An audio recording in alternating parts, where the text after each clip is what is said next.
नमस्कार दोस्तों, मेरा नाम है आशुतोष मांडके और आप देखना शुरू कर चुके हैं डायनामिक इम्पल्शन। आज के इस वीडियो में हम बात करेंगे 18 अगस्त 2024 के करंट अफेयर्स की। और अब जब आपने वीडियो के थंबनेल पर क्लिक करते हुए वीडियो देखने की शुरुआत कर दी है तो अंत तक जुड़ रहिएगा, क्योंकि आप सभी लोग जानते हैं कि ज्ञान को कभी भी अधूरा नहीं छोड़ना चाहिए।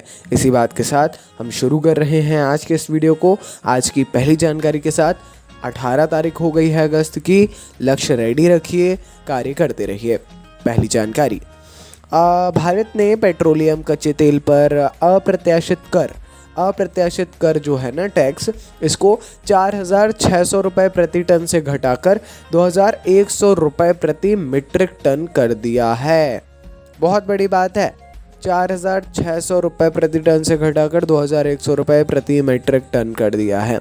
यदि समायोजन 31 जुलाई को 34.2% की पिछली कटौती के बाद 4,600 रुपये कर दिया गया था, अब और कम कर दिया गया। सरकार ने डीजल और विमानन टरबाइन ईंधन के निर्यात पर अप्रत्याशित कर को भी समाप्त कर दिया है।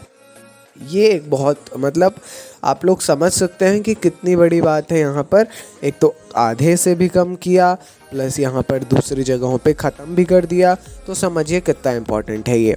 आगे बढ़ते हैं। लोकसभा अध्यक्ष ओम बिरला ने 17 अगस्त को लोक लेखा समिति सहित 6 नई संसदीय समितियों के घटकों की घोषणा की, जो सरकारी व्यय की जांच करती हैं।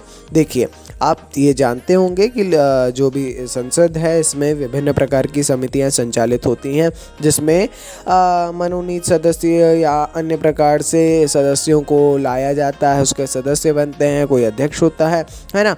ऐसी अलग अलग समितियां बनती है जो क्रियान्वयन उनका चलता रहता है। इसी में जो है अब 6 नई संसदीय समितियों की घटकों की घोषणा हुई है।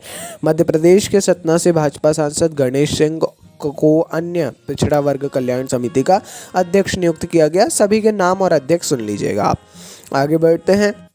एकनाथ शिंदे के नेतृत्व वाली महाराष्ट्र सरकार आज रक्षाबंधन के अवसर पर आधिकारिक तौर पर मुख्यमंत्री माझी लाडकी, देखिए यहाँ गलत लिख गया है, एक्चुअली ये वहाँ की मराठी भाषा में है। लाडकी मतलब मेरी लाडकी बहन योजना शुरू करने के लिए तैयार है। लाडकी बहन है ना, क्या है ये? इस पहल का उद्देश्य राज्य भर में करीब 1 करोड़ से अधिक महिलाओं को हर महीने 1,500 रुपये प्रदान करना है। ठीक है, इम्पोर्टेंट है ये जानकारी। एस मध्य प्रदेश का जो अब एक मॉडल ही तैयार हो गया है, आप कह सकते हैं, महिलाओं को ये धनराशि प्रत्येक माह देने का, तो उसी से ये भी है। आगे बढ़ते हैं। सरकार ने कार्यवाहक प्रवर्तन निदेशालय ईडी प्रमुख राहुल नवीन को 2 साल के लिए धन शोधन रोधी एजेंसी का पूर्णकालिक निदेशक नियुक्त किया है। ठीक है, तो ईडी के जो हैं नए धन शोधन रोधी एजेंसी का पूर्णकालिक निदेशक नियुक्त किया गया है। किसको? राहुल नवीन को। ठीक है, कैबिनेट की नियुक्ति समिति ने एक बयान में प्रवर्तन निदेशालय के में नए प्रवर्तन निदेशक के रूप में उनकी नियुक्ति की पुष्टि की है। ठीक है, तो ईडी में जो है डायरेक्टर होने वाले हैं ये राहुल नवीन। नाम इनका याद रखिए, बहुत ज़्यादा ज़रूरी है। आप सभी को जानकारी है वर्तमान में ईडी कितना ज़्यादा चर्चा में बना हुआ है ना। चलिए जी, देखते हैं अगली जानकारी को, बढ़ते हैं आगे। जापान के प्रधानमंत्री फूमियो किशिदा ने 14 अगस्त को घोषणा की कि वह अगले महीने पद से हट जाएंगे स्वयं से ही, और सत्तारूढ़ लिबरल डेमोक्रेटिक पार्टी के नए प्रमुख का चुनाव करने के लिए आगामी मतदान में भाग भी नहीं लेने वाले हैं। एज अ कैंडिडेट वो खड़े भी नहीं होंगे। किशिदा का कार्यालय में कठिन समय चल रहा है। उनकी सरकार घोटालों से जूझ रही है और उनकी 20% अनुमोदन रेटिंग जनता के विश्वास में विनाशकारी गिरावट का संकेत है। सोचिए, पॉलिटिक्स अपने को दूसरे देशों से बहुत सारी बातें सीखने को भी मिलती है। अलग अलग ओपिनियंस हो सकते हैं, बट एक कितनी सही ढंग की बात है कि घोटाले चल रहे हैं, घोटालों से सरकार जूझ रही है, स्थिति सही नहीं है तो स्वयं से ही हट रहे हैं। फिर कैंडिडेट का चुनाव भी नहीं लड़ रहे हैं उनके खुद ही की पार्टी में, है ना। रहने को रह सकते हैं, लेकिन आप समझ सकते हैं इस चीज़ को। तो ये कहलाती है पॉजिटिव पॉलिटिक्स, ठीक है। तो ये याद रखना है, समझना भी है, जानना भी है, और हो सके तो अपने को इसको जो है भारत में किस प्रकार हो सकता है इसके बारे में सोचना भी है। बढ़ते हैं आगे, देखते हैं अंतिम जानकारी। भारत 17 अगस्त 2024 को तीसरे वॉइस ऑफ ग्लोबल साउथ सम्मेलन की मेज़बानी करेगा, मतलब कर दी है ना।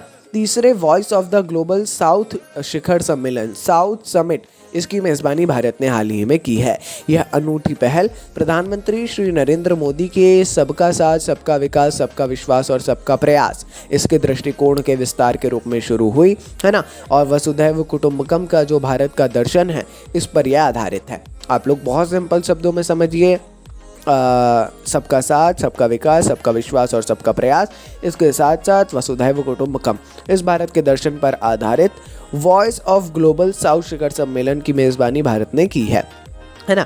इससे आपको जो जानकारी मिली है इसके बारे में थोड़ा और डीप में जा कर के आपको पढ़ना चाहिए, बहुत हेल्प करेगा, ठीक है जी। तो चलिए, जैसा हमने बताया, ये थी आज के इस वीडियो की अंतिम जानकारी। कोई भी कन्फ्यूज़न हो किसी टॉपिक से रिलेटेड, कमेंट सेक्शन में ज़रूर पूछिए।